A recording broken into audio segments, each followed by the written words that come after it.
नमस्कार, मैं जितेंद्र चतुर्वेदी। बातचीत का सिलसिला शुरू करूं उससे पहले अपना आप लोगों से निवेदन है कि अगर आप मतांतर से नहीं जुड़े हैं तो उससे जुड़िए, वीडियो को लाइक कीजिए और खूब शेयर कीजिए। जहां तक मसला इसका है कि मुद्दा क्या है, तो दरअसल हम लोग बात जो है वो आम आदमी पार्टी के अगुआ और दिल्ली के मुखिया अरविंद केजरीवाल पर करेंगे, क्योंकि इन दिनों उनके होश पाख्ता हो गए हैं, बड़े घबराए हुए से हैं, डरे हुए से हैं।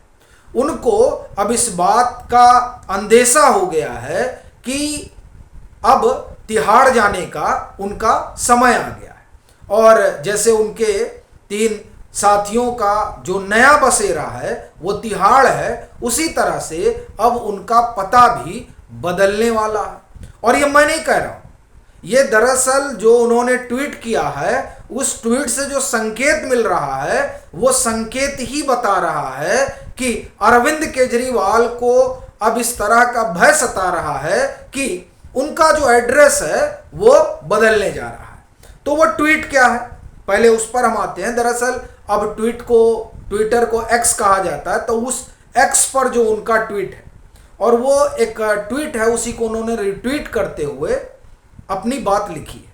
क्या लिख रहे हैं वो? ये 2015 की घटना है।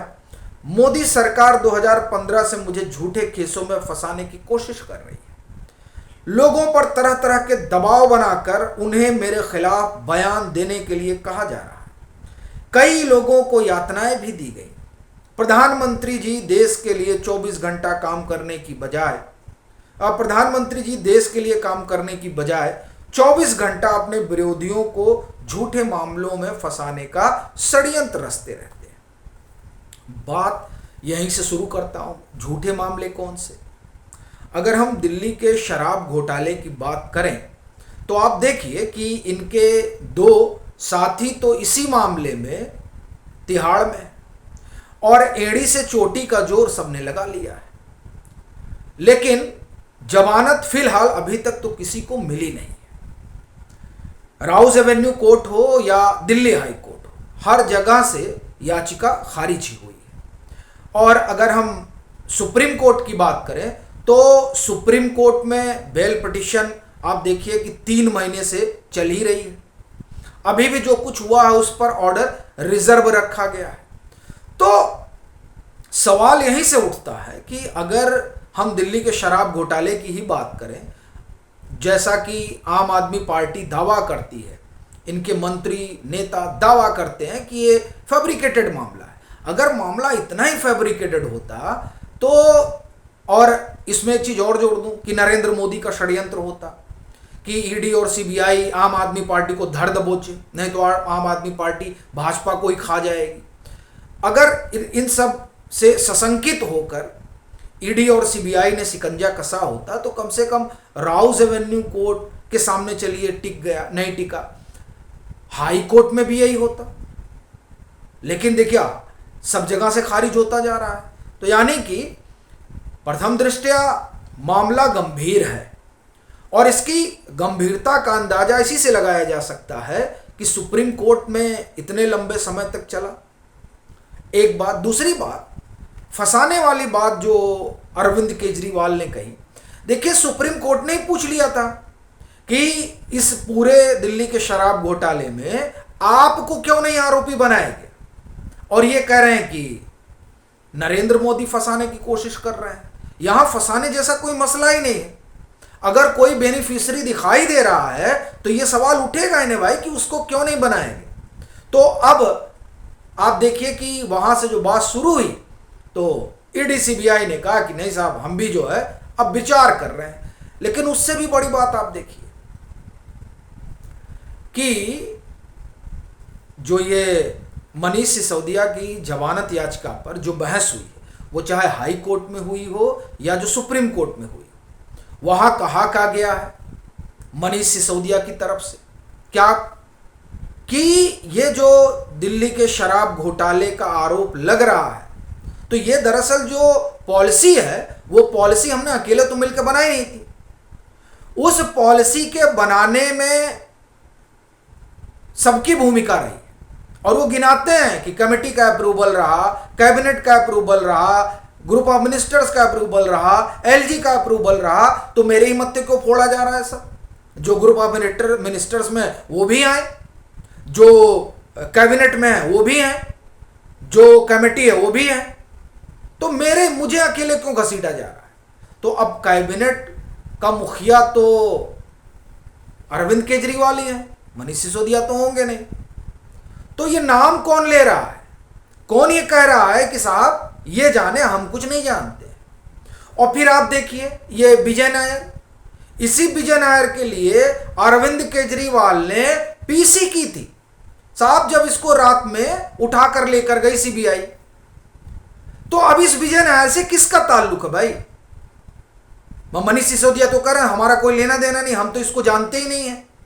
अब आप देखिए विजय नायर से पल्ला झाड़ा जा रहा है, और ईडी सीबीआई का यह मानना है कि ये जो विजय नायर है, विजय नायर की है इस पूरे दिल्ली के शराब घोटाले का। और जब उससे पल्ला झाड़ा जा रहा है, तो यानी एक तरीके से अगर देखा जाए तो ये तो माना ही जा रहा है ना कि साहब जो कुछ जांच पड़ताल करनी है इसकी करिए, हमको क्या पता, जो किया इसने किया, जो मिला जुला ये मिला जुला।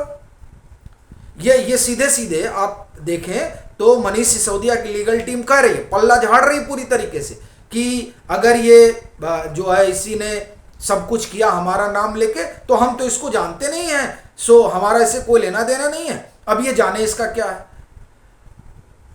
मनीष सिसोदिया ने पल्ला झाड़ा विजय नायर से भी, और विजय नायर के लिए दर्द छलका था अरविंद केजरीवाल का, और ये रिकॉर्ड है। और इन्हीं के लिए, इन्हीं विजय नायर के लिए जब इसको उठाकर लेकर जाती है सीबीआई, तो रात में, देर रात आपके YouTube चैनल पर सबका रिकॉर्डेड वर्जन आता है, सबका यानी संजय सिंह और आतिशी मार लेना, इन लोगों का रिकॉर्डेड वर्जन आता है, ये भर्त्सना करते हैं।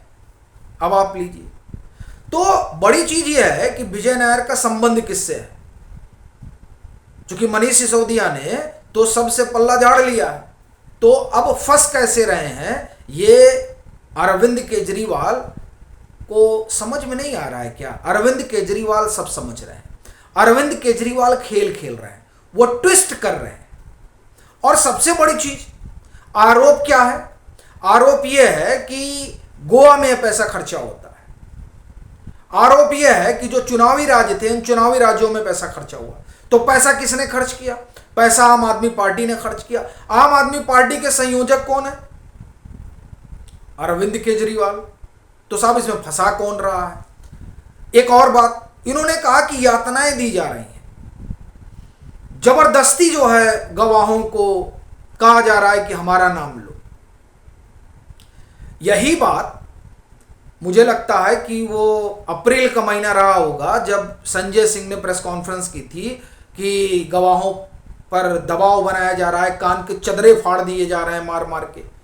और आप देखिए ये बात होगी अप्रैल की, और तब इन्होंने समीर महेंद्रू का भी चर्चा किया था। बड़ी समस्या यह है कि ये सब लोग हाई कोर्ट, सुप्रीम कोर्ट तक जा चुके हैं, किसी ने यह नहीं कहा कि हमारे कान के चदरे फाड़े गए। ये आपको ध्यान होगा किस तरह से प्रेस कॉन्फ्रेंस करके कहा गया था। तो दरअसल ये तमाम चीजें ये जाहिर कर रही हैं कि अब अरविंद केजरीवाल को इस बात का डर लगने लगा है कि ये जो कदम अब उठाने जा रही है ईडी और सीबीआई, वो कदम तो सीधा रास्ता खोलता है अरविंद केजरीवाल के लिए। तो क्या ये जो अरविंद केजरीवाल का ट्वीट है, उस ट्वीट के जरिए ये संकेत मिलने लगा है कि इनका पता जो है वो बदलने जा रहा है? जो भी हो, लेकिन इतना तो तय है कि अरविंद केजरीवाल घबराए हुए बहुत है। और अगर आम आदमी पार्टी आरोपी बनती है तो जाहिर है ईडी और सीबीआई का शिकंजा संयोजक के ऊपर कसा जाएगा, जो कि अरविंद केजरीवाल है।